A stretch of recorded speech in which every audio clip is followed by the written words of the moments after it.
Hello, നമസ്കാരം സുഹൃത്തുക്കളെ. എൻ്റെ പേര് സക്കീർ തമ്മക്കാട്. ഇത് അസീസ് പുതുവഞ്ചേരി. ഞങ്ങൾ രണ്ടാളും CI2-ന്റെ ഏരിയ ഭാരവാഹികളാണ്. ഇന്ന് ഞങ്ങൾ നിങ്ങളുടെ മുമ്പിൽ എത്തിയിട്ടുള്ളത് ചെറിയ ഒരു കാര്യം പറയാനാണ്. വിഷയം വേറൊന്നുമല്ല, നമ്മുടെ സീബ്ര ലൈനാണ് വിഷയം. ഇപ്പോൾ ജൂൺ മാസം വരെയാണ്, മഴയൊക്കെ ഇപ്പൊ തന്നെ തുടങ്ങി. അപ്പോൾ സീബ്ര ലൈൻ വളരെയധികം ശ്രദ്ധിക്കേണ്ട ഒരു കേസാണ്. അതിനെക്കുറിച്ച് എൻ്റെ സുഹൃത്ത് അസീസ് പറയും. എൻ്റെ പ്രിയപ്പെട്ട ഡ്രൈവർമാര്, സുഹൃത്തുക്കള്, സീബ്ര ലൈൻ എന്ന് പറഞ്ഞാല് ജനങ്ങൾക്ക് ലൈൻ ക്രോസ് ചെയ്യാനുള്ളതാണ്. വണ്ടി വരുമ്പോൾ ആ വണ്ടി നിർത്തി കൊടുക്കണം. ഇല്ലെങ്കിൽ നമുക്ക് വളരെ ശിക്ഷാർഹമായ ഇത് വരും. നമ്മുടെ കുടുംബം മുതൽ വിറ്റാലും തീരാത്ത ഇത് വരും. അപ്പോൾ എല്ലാവരും നിർത്തി കൊടുക്കണം എന്ന് പറയാം.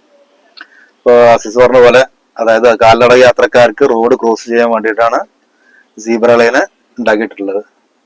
ഒരാള് റോഡ് ക്രോസ് ചെയ്യുന്ന സമയത്ത് തീർച്ചയായിട്ടും ഏത് വണ്ടിയാണെന്നുണ്ടെങ്കിലും അത് അവിടെ നിർത്തി കൊടുക്കണം. അതാണ് നിയമം. ആ നിയമം തെറ്റിച്ചാലും ശിക്ഷ ഉണ്ട്. അഥവാ സീബ്ര ലൈനിൽ വെച്ചിട്ട് ഒരാളെ വണ്ടി ഇടിക്കേണ്ട സാഹചര്യം ഉണ്ടായാൽ, ആർക്കും അങ്ങനെ ഒന്നും ഉണ്ടാവാതിരിക്കട്ടെ, അഥവാ അങ്ങനെ ഒരു സാഹചര്യം ഉണ്ടായി കഴിഞ്ഞാൽ അതിന് വലിയ ശിക്ഷയാണ്. കാരണം സീബ്ര ലൈൻ എന്ന് പറഞ്ഞാൽ ആളുകൾക്ക് ക്രോസ് ചെയ്യാനാണ്. വണ്ടി നിർബന്ധമായിട്ട് നിർത്തി കൊടുക്കണം. എനിക്ക് വേറെ കാര്യം പറയാനുള്ളത് എന്റെ കാൽനട യാത്രക്കാരായിട്ടുള്ള സുഹൃത്തുക്കളോടാണ്. സീബ്ര ലൈനാണ്, ശരിയാണ്, അവിടെ യാത്രക്കാർക്ക് റോഡ് ക്രോസ് ചെയ്യാനുള്ളതാണ്. എന്നിരുന്നാലും നിങ്ങൾ പ്രത്യേകമായിട്ട് ശ്രദ്ധിക്കണം. എന്താന്ന് വെച്ചാല്, സീബ്ര ലൈനിൽ കൂടി നിങ്ങൾ ക്രോസ് ചെയ്യുന്ന സമയത്ത് വാഹനം നിങ്ങൾ ഇടിക്കാൻ പാടില്ല എന്നതാണ് നിയമം. പക്ഷെ വാഹനം അഥവാ ഇടിച്ചാല്, കാരണം നിങ്ങൾക്ക് എല്ലാവർക്കും അറിയാം, 95% ഡ്രൈവർമാരും നല്ല ഡ്രൈവർമാരാണ്, വളരെ ശ്രദ്ധിച്ച് വണ്ടി ഓടിക്കുന്ന ആൾക്കാരാണ്.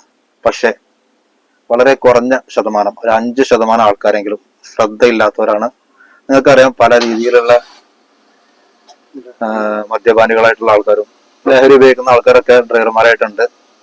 അങ്ങനെ ഒരുപാട് ആൾക്കാരൊന്നും ഇല്ലാന്നുണ്ടെങ്കിൽ വളരെ കുറച്ച് ആൾക്കാർ, അവര് മതിയാവും നിങ്ങളുടെ ജീവൻ അപഹരിക്കാനോ അല്ലെങ്കിൽ നിങ്ങളുടെ ആരോഗ്യം മോശമാക്കാനോ. അപ്പോ സീബ്ര ലൈനിൽ കൂടെയാണ് വണ്ടി നിങ്ങൾ റോഡ് ക്രോസ് ചെയ്യുന്നത് എങ്കിൽ പോലും നിങ്ങൾ തീർച്ചയായിട്ടും രണ്ടു വശത്തും ശരിക്കും നോക്കുക. അമിത വേഗതയിൽ ഏതെങ്കിലും വണ്ടി വരികയാണെന്നുണ്ടെങ്കിൽ നിങ്ങൾ തീർച്ചയായിട്ടും ആ സമയത്ത് സീബ്ര ലൈനാണെങ്കിൽ പോലും ക്രോസ് ചെയ്യാതിരിക്കുക. കാരണം ഞങ്ങളിത് പറയണത് എന്താന്ന് വെച്ചാല്, ഞങ്ങള് പതിറ്റാണ്ടുകളായിട്ട് ഓട്ടോറിക്ഷ ഓടിച്ച് നടക്കുന്ന ആൾക്കാരാണ്. ഒരുപാട് അപകടങ്ങൾ നേരിട്ട് കണ്ടതാണ്. അപ്പോ അങ്ങനെ ആർക്കും ഒരു അപകടം വരാതിരിക്കാനും വേണ്ടിയിട്ടാണ്, ഒരു മുന്നറിയിപ്പ് എന്നുള്ള നിലക്കാണ് എല്ലാവരും ഒന്ന് ശ്രദ്ധിക്കാൻ വേണ്ടിയിട്ട് പറയാം. കാരണം ഇപ്പൊ മഴക്കാലാണ് വരുന്നത്. തീർച്ചയായിട്ടും ഒരു വണ്ടി ചവിട്ടിയാൽ ചിലപ്പോൾ നമ്മൾ വിചാരിച്ചിടത്തൊന്നും നിൽക്കൂല.